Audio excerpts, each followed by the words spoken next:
최근 우리 사회를 경악해 한 사건이 있었죠. 여행용 가방 아동학대 사건.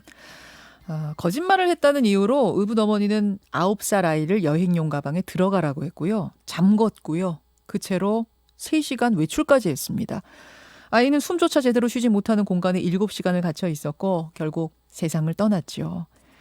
이런 끔찍한 일이 어떻게 일어났나. 이거 참 100년에 한 번 있을까 말까 한 일 아니야. 우리들 그렇게 얘기했습니다만 이런 식의 잔인한 아동학대는 우리 생각보다 훨씬 더 많은 곳에서 지금도 벌어지고 있다라고 얘기하는 분이 계세요. 만나보죠. 대한아동학대방지협회 공혜정 대표 연결이 되어 있습니다. 대표님 나와 계세요. 네네. 지금 새로운 사실들이 계속 드러나고 있는데 어제 나온 네네. 얘기는 뭐냐면 이 계모의 친자식은 같은 나이였는데 40kg이었고 네. 이 숨진 아이는 23kg이었다는 거예요. 네. 뭐 사람마다 타고난 체질, 체형이 다른 걸 감안하더라도 이 17kg 차이라는 거는 너무한 거 아닌가요? 그렇습니다. 9살 남아 평균 몸무게가 약 32kg 정도 나가는데요. 예. 이 23kg라면 상당히 많이 마른 겁니다. 그런데 제가 겪었던 학대 사망 아동들은 이렇게 한결같이 상당히 많이 말랐었습니다. 먹을 거를 주지 않는다는 거군요, 제대로. 관리를 못 받는다는. 예, 그래서 저는 이런 아동학대 사건들을 접하면서 네. 답은 사랑이라는 생각을 합니다. 그렇죠. 그렇죠. 오죽했으면 23kg, 만 9세가. 네. 사실 저는 이 아동학대 여행가방 사건을 보고는 아니 어떻게 아직도 이런 끔찍한 아동학대가 발생하지? 이제는 사회 인식이 많이 달라져서 부모가 아이를 소유물처럼 생각하는 경우는 거의 없지 않나?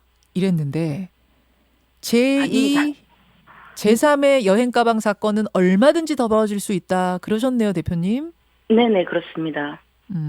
어느 정도길래요, 지금 상황이? 이 아동학대 사건이 나날이 증가를 하고 있고요.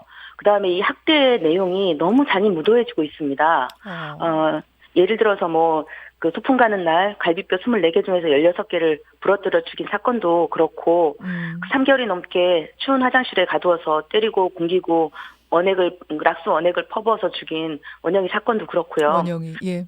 예, 무더운 날 저 작은 방에 목에 개목줄을 걸어서 항문이 개사할 때까지 방치해서 죽인 대구 현준이 사건이 그렇고, 이루 말로 표현할 수 없는 정말 잔인무도하고 끔찍한 사건들이 너무 많습니다. 이 여행가방 사망 사건 있기 한 이틀 전인가요? 4월 29일이네요. 5월 29일. 이틀 전쯤에 한 여자아이가 길거리를 헤매다가 발견이 됐어요. 근데 멍자국에 네네. 화상당한 자국에 알고 보니 이 아이도 아동학대에 심하게 시달렸던 아이였던 거죠? 네네. 예. 후라이팬에 손을 이렇게 문질러가지고 지문이 다 지워졌다 맞습니까? 예, 그렇게 발표가 되고 있는데, 이거는 학대를 넘어서 이거는 고문도 이런 고문이 없습니다. 그러니까요. 예. 그러니까 제2, 제3의 여행가방 사건 더 있다라고 할 만한 건데, 근데 제가 더 화가 나고 안타까운 건, 이미 지난 10월에 이 아이는 아동학대로 신고가 됐었어요. 네. 그런데 왜 그 뒤로 관리가 제대로 안 됐던가요? 이 여행가방에 들어가기까지? 그러니까 이제 아동학대 신고가 들어왔다고 해서 무조건적인 분리를 하지는 않아요. 왜냐하면 이 학대 아동에 대해서는 원가정 보호제도라는 게 있기 때문입니다. 학대당한 아동을 학대한 사람이 보호하라는 게 바로 이 원가정 보호제도인데요. 하지만 이 경우는 상습적 학대 흔적이 있었고 또 네. 가정 환경상 학대 우려가 아주 높은 상황이었습니다. 이런 경우는 아동을 분리해서 장기간에 걸쳐서 상담을 하면서 진실을 끌어낼 수 있어야 됩니다. 바로 분리하는 것과 바로 분리하지 않는 기준은 뭐예요? 지금까지는? 그거는 오로지 아동보호 전문기관의 판단에 맡겨야 됩니다. 근데 그러니까 이번 건 통일된 기준이 없다. 매뉴얼이라든지 이런 게 없다는 거죠. 예. 그럼 결과적인 얘기인지 모르겠습니다만 이번 건 같은 경우에는 반드시 분리가 즉각 됐었어야 되는 경우네요. 저희는 그렇게 판단하고 있는데 그 아동보호 전문기관이나 경찰은 그렇게 판단을 하지 않았다는 게 너무 안타까운 일이죠. 그렇죠. 예. 뭐라고 얘기를 하면은 그냥 그러면은 알아서 키우세요 이렇게 되는 거예요. 아동학대라고 신고는 들어갔는데 병원에서 신고했잖아요, 이번에. 그러니까요. 병원에서 의사가 보다가 이상해. 얘는 아무리 봐도 아동학대 같아. 그래서 신고를 했습니다. 여기까지는 아주 잘했습니다. 그런데 네네. 부모가 뭐라고 말을 했길래 그냥 다시 거기서 잘 키우세요가 된 거예요. 반성하고 있다.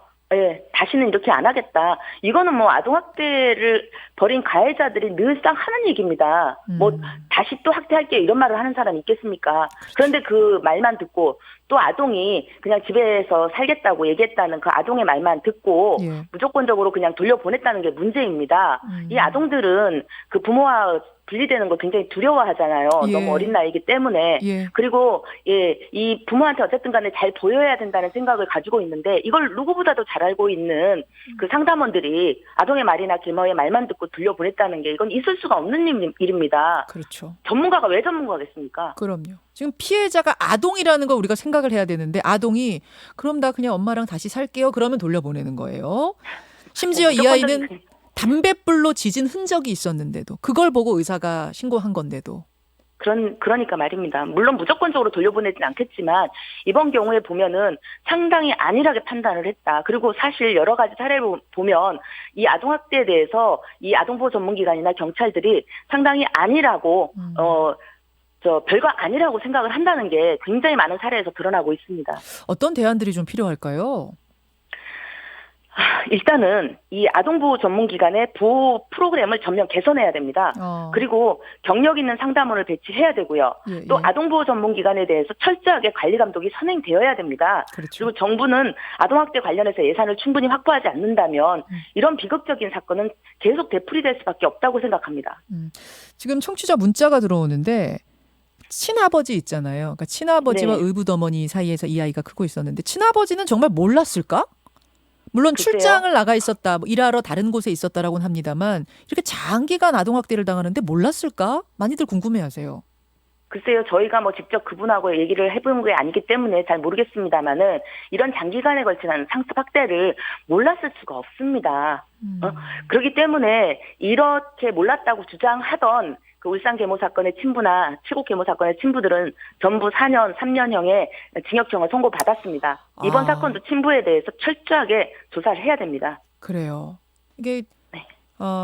본인이 아동학대에 가담한 게 아니더라도 알면서 눈 감는 방조 행위도 처벌된다는 거. 이거 맞죠? 방임도 방임입니다. 방임 학대입니다.